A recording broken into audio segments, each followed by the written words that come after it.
Pemirsa, gugus tugas percepatan penanganan COVID-19 pemerintah Aceh menerima pengusaha muda Indonesia Aceh.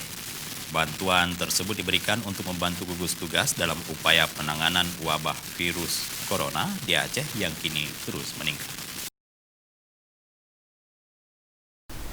Penyerahan secara simbolis alat pernafasan tipe MTV 1000 Max buatan Korea tersebut berlangsung di Pendopo Gubernur Aceh Senin siang yang diterima langsung oleh PLT Gubernur Aceh Nofhairiansah.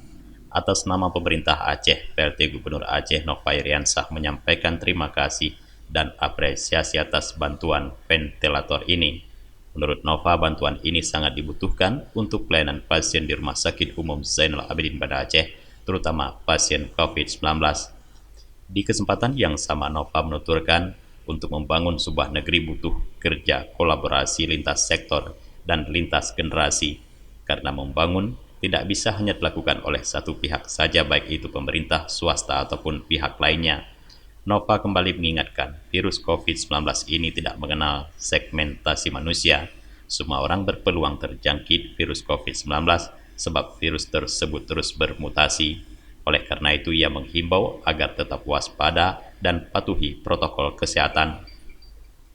Sementara itu, Ketua DPD HIPMI Aceh, Rizky Syahputra, mengaku bantuan itu diberikan sebagai wujud kepedulian HIPMI Aceh dalam rangka membantu pemerintah Aceh dalam menangani COVID-19.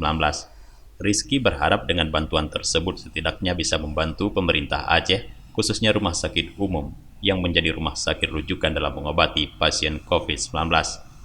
Dari Banda Aceh, Tim Liputan Aceh TV melaporkan.